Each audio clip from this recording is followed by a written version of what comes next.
Well everyone, it is go time. Welcome back to another video here on Keep Running with BK. And if you've been following along the past few weeks, I have done 6 weekly videos as I prepare for my ultra marathon. And this 7th video in the series is literally being recorded hours before race day. And I've got the video scheduled to post right at the start time. And in today's video, I'm going to walk you through the course, talk about my final preparations, show you some of the things that I'm packing and my thinking behind that. And we'll get to that right after this.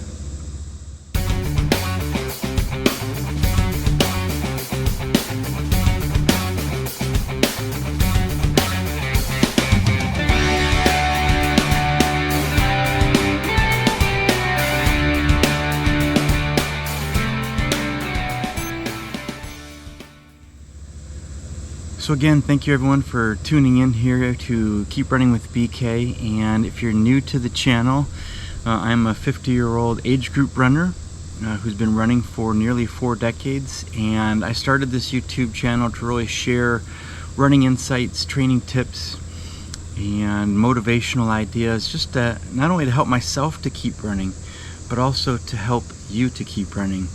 And in today's video, I'm going to be sharing a walkthrough of the course map for the ultra marathon 50-kilometer 31-mile race that I'm running this weekend.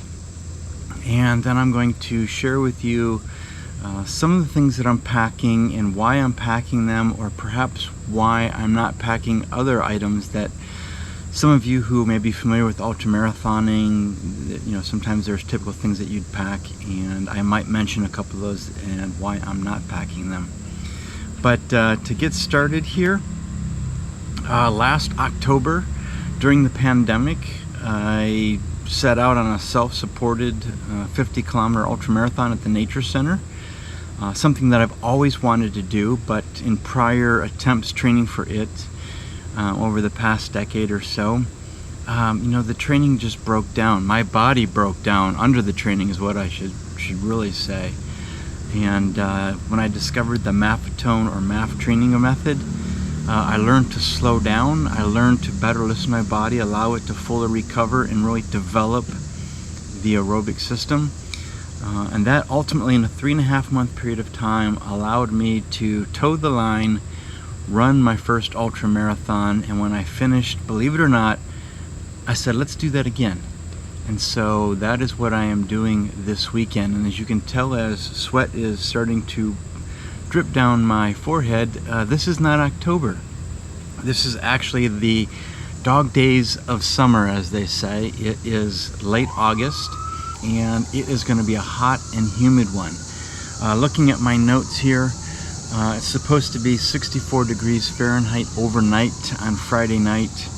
And then it'll get up to a high of 87 degrees Fahrenheit with a 74% chance, or 74% humidity, and I think it's somewhere around 15% chance of rain.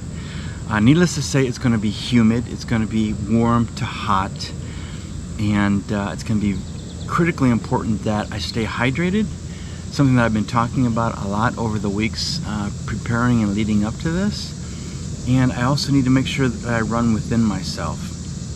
And what I've been doing the past 2 weeks is tapering back my mileage. I did a video on that. I will put a link to that in the upper corner if you want to go back and re-watch that. But I really talk about some of the principles behind tapering. I talk about my approach to tapering, and today I'm going to show you very briefly what that actually looked like as I recorded it. And so with that, let's go ahead and turn our attention to my laptop here for a moment, and we'll take a look at that. Looking here at the calendar, you can see here that this was my last week before taper. I ran basically 6 miles or an hour Monday through Thursday, and then I cut back by 1 mile on Friday just to give myself a little extra, because I knew it was going to be a hot and humid day, very much similar to what the race conditions are going to be for my 18-mile long run or 3-mile long run. I knew it would be right around that area. And this was the run where I planned a route that had water fountains. All three of them were turned off. That was brutal. But then I talked about my taper, where in the first week of taper I was going to maintain the same routine as far as frequency of running, but I was going to cut back the mileage by roughly 25%. So I ran basically 4.5 miles roughly Monday through Thursday. I then ran a long run that was roughly 25% shorter than the previous week because I knew I was going out of town for a camping trip later on Friday. And then I ran 4.5 miles in the morning, and then we went on a nice group hike here in the afternoon on the trails, again very much under the conditions that the race is going to be. And so I was actually visualizing the race there, and I got to be honest, in the heat and humidity it was a bit of a struggle to stay positive, but hey, I was there, I was feeling it, I was in the woods, we're all good. Then this week, the second week of my taper, again I gradually cut back the mileage another 25%, so I was basically running half of what I did 2 weeks prior. And so I basically ran a 5K each and every morning. Tomorrow morning, prior to when this gets posted, I will either do another 5K or I might just get up and walk and just conserve a little bit of that energy. And then on Saturday, it is go time.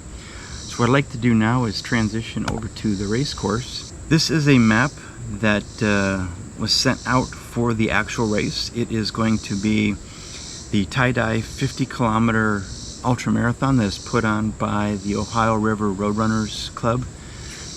And they are a group based out of this area, a little bit further north from where I live, but over the past decade or so, you know, they put on a lot of trail races over the course of the year. And when I wanted to get into trail races, you know, I liked their races because they're basically no frills, very low cost, and you know, that's exactly what I was looking for. I didn't need more race t-shirts, I didn't need more medals, I didn't need large high entry fees.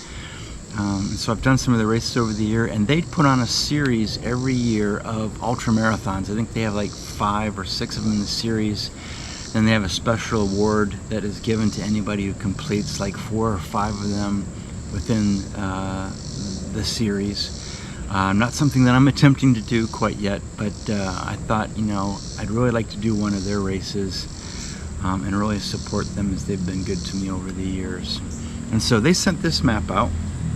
Essentially what we're looking at here is a 10.3 mile course that we will repeat 3 times. And it is starting here and it heads this way, and if you kind of look at the elevation chart, it's relatively flat for the first 5 miles. And so, you know, we're starting here, we're following this path here, 2 miles, then we're gonna hit this water station that's roughly 2.5 miles in. We kind of wind around, I'm guessing in the woods here a little bit. It's been a few years since I've actually been to the park and actually run on some of their trails. And that's where it's gonna start to dip and drop, right in here, and then kind of come back out, and then there's another dip. So let's zoom back out. There's going to be a water station roughly right here. I guess that water station is probably right around that 5 mile mark, because I believe they're spacing out the water stations roughly every 2.5 miles. This one I believe is at a parking lot. I think there's a pavilion here similar to the start and finish line, so they'll have a fully supported aid station there, so they'll have hydration, I believe water, Gatorade. They'll have some snacks and food like pretzels, pickles, chips, and other things, peanut butter and jelly sandwiches, things along those lines that I think will suffice for the majority of my needs.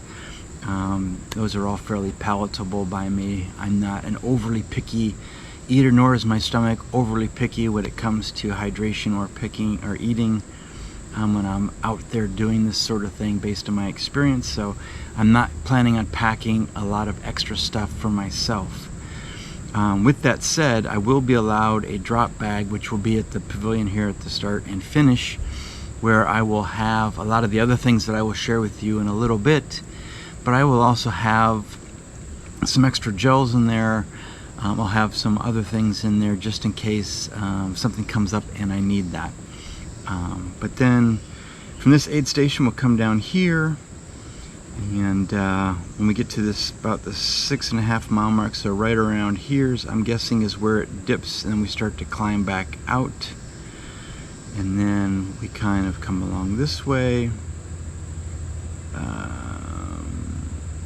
We come around here at the 8 mile mark, and we start to come back down again, and we loop back here to this water station again. And then I guess I'll be seeing runners right around this area right here, because you can see that the path passes each other. I think there's going to be another pavilion or parking lot here, which probably makes sense, you know, put one aid station there that we can get going both ways. I might actually have my wife try to find her way to this. She's going to be my support person. I am planning on having the GoPro at the race to capture some footage from the actual race event. I don't know how much I plan on carrying the GoPro. If I can get her there, I might have her hand me the camera, and I'll take it for a few miles, because I'll be looping back to this point, and then I can hand it back to her. Therefore I don't have to carry it for a long amount of distance and really throw off my rhythm, or just, you know, get tired of carrying it. Then I'll come down here, wrap around, and then this is an uphill climb back to the start, and that'll be the 10.3 mile loop, and we'll do that 3 times. Now the race is starting, scheduled to start at 7:30 in the morning, and I think registration will open up around 6. I think we're planning on leaving here around 5:30, so I should get there right around 6:30. From what I understand, at 6:30 they're going to have an early start for those who don't feel they can complete within the allotted time frame, just to give them an extra hour. I don't know exactly how that is going to work, but they may also let other runners start early, especially if bad weather is in the forecast or what have you. I think the only thing is I believe we're going to be wearing chips most likely, so we'll get chip times. But if you do participate in the early start, I do believe it disqualifies you from, like, I don't think they're giving out age group awards, but I think they're giving out overall awards. And I don't consider myself even remotely in the running for that, so I'm not concerned with that. If I can get checked in, get settled, and everything's a go, and I don't have to sit around and wait, and I feel good, I might, if they allow me, go ahead and get that early start, just to kind of get a jump on it, to beat as much of the heat in the sun as possible. And so here's the plan. You see the route, and you'll see basically kind of how that goes. Looking at the elevation change, I believe it's roughly 421 feet of elevation gain, which is very comparable to one of my typical long run routes that I do here locally. It's got 2, maybe 3 hill climbs on it that look very similar to what's described here in the elevation chart. So I think I have a visual what that's like. I believe the course looks to be relatively flat. There are some winding parts, which is fine. I'm not overly concerned about that. But I do think that this is favorable. It doesn't seem to be an overly hilly or mountainous. There's not a whole lot of mountains in this area. It's mostly hills. But all right, so let's talk a little bit about what I'm packing and planning on bringing with me. So I guess to start, because it's on the top, I'm bringing basically a beach towel that I can use to towel off. I do expect that it's going to be very hot. I'm going to be very sweaty. So this will allow me to kind of towel off a little bit as necessary. One of the other things that I'm planning on bringing is 3 pairs of socks, so that I can change my socks every lap. If it's going to be as hot and humid as I expect based on my long runs, and I am sweating, those socks are going to be soaked, and I don't want to be sloshing around in my shoes unnecessarily. So I do intend to use a towel. I'm going to wipe down my calves, I'm going to wipe down my feet, keep them dry anyways to start, put on some fresh socks each lap. And similarly, I plan on packing 3 shirts, and so that I will change shirts each lap, because as you've seen in some of my other videos and some of my other postings, I've just talked about how much this heat and humidity and how much I'm sweating. I fully expect my shirt will be soaked, it'll be sticking to me, and you know, psychologically that just starts to wear on me. You know, it just starts to feel heavy after a while and reminds me of how miserable it can be.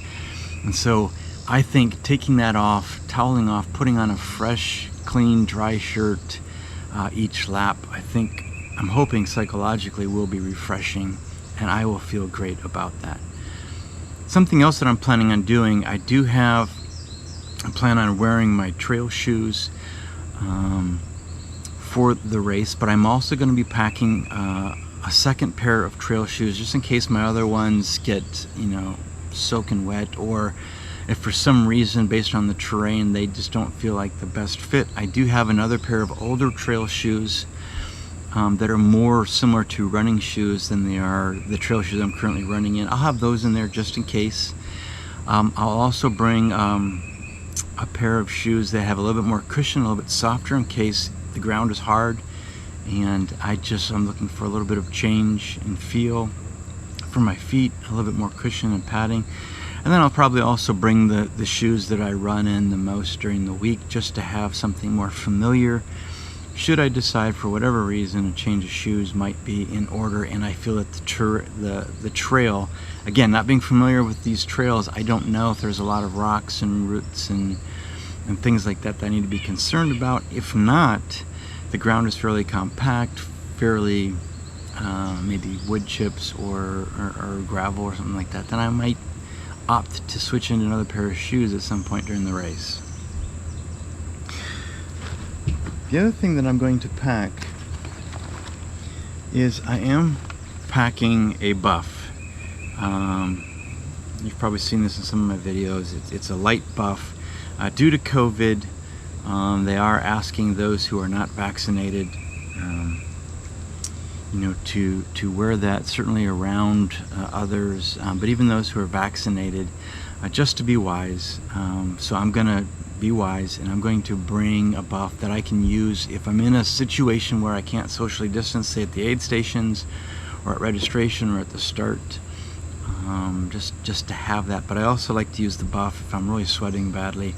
I can always use it also to wipe the sweat from under my eyes or off of my face. My eyelids can be sensitive sometimes, so sometimes when I'm running and I just constantly wipe with my hand, you know, it just starts to feel abrasive, and my eyelids can start to hurt, which is just a nag. I don't need that distraction when I'm out there. I'm also going to be bringing a pair of sunglasses that I won't be wearing for the first lap for sure. But depending on how much tree cover there is or how much tree cover there isn't, I may opt to take those out of my bag, wear those for subsequent laps, just for the sun, should there be long stretches where I'm running in the sun. I'm also going to be packing some Vaseline. I'll make sure to put some of that on beforehand in the typical places where when I go really long, where I might you know, get you know, where there's a lot of rubbing, just to kind of prevent problems with that. I'm also going to be packing a handful of gels that I'll be taking with me. I've got enough for at least every hour, every 45 minutes just to have with me. I'll kind of gauge how the aid stations are working in that first lap and whether or not I feel how many of those I need to pack. I will be carrying some with me as I plan on wearing a water belt. So I am opting not to wear the vest for the race, just because I find when I wear the vest in these hot summer months, I just feel overheated, especially on my back, and I just start to feel the wear of that. And so I'll be wearing the water belt. I am going to bring the vest just as a backup, just in case I decide to change my mind, but I will be wearing the water belt, which is very comfortable. I've run with this for years. I'll have a water bottle that I can refill at the aid stations to aid with that. I know they're going to have water and Gatorade, but I'm also going to be bringing some Noon tablets that I can drop in there when I refill, just to get some electrolyte replacement as well. I may even have my own Gatorade packs, you know, single serving packs in there, again, just to provide some options that I can switch in or out depending on how the day is unfolding. how the weather is, how I'm feeling, how I'm adjusting, and just what I have a taste for, if you know what I mean. I'm also planning on bringing my hat. I probably won't wear it for the first lap. Typically I run with a hat, but I'm thinking of this heat and humidity, best just let that heat escape. I want to keep that under hat unless I find that I need to. I can always pick it up on the second lap and use it. It is one of those hats where they suggest, getting it wet can help you stay cool, so I may try that if the day starts to really wear on, and having a hat might prove beneficial with some sort of cooling effect, so we will have that with me. I'm also bringing, this is a water bottle hand harness that I can put my water bottle in here if I want to do a carry-on rather than wearing the belt. If it just seems to be too much or it's just feeling too hot, what I'm really thinking is that last lap, which will be the hottest lap, it'll probably be the one that I will do the most walking. Yes, during a ultra marathon, especially in these types of temperatures, I fully expect that most everyone will be doing a healthy amount of walking, and so I will have this that I can switch to should I feel that it's there. Again, it's just another option. I'll also have a gel or two in the little pocket, so I'll have a backup there. I might even put some sport beans in there just to kind of take my mind off, give that little reward system. Every mile that I tick off on my GPS watch, maybe I will reward myself with a bean. So thanks again for tuning into the channel and checking out my latest video. Literally, I think I've got one more wake up, and then it's going to be time to get ready for this race. And I just want to say thanks for tuning in. I hope you've really enjoyed this series. If you'd like to leave a comment down below, I'd really appreciate it. Maybe share with me, what's the one thing that you took away from these videos if you've been watching the 6 weeks out, 5 weeks out, 4 weeks out, etc. series and preparations for this, and what tips would you offer someone preparing for a race? And if you found any value, or if you really just liked this video and you want to show that, consider clicking the like button. It certainly helps promote the video. It certainly helps the channel, and I just want to give just a great shout out there to all of you who've been very encouraging and supportive in the lead up to this race. I know that you're looking forward to, perhaps just as much as I am, of seeing how this race goes and seeing some of the video footage that I'm going to share from the race for the event, and some of my thoughts after the race in my next video that's coming out. So be sure to check back with the channel and check that out. And if you're new here, consider subscribing to the channel, and check out some of my other videos. And as always, especially in this heat and humidity, everyone, stay safe, train smart, keep running.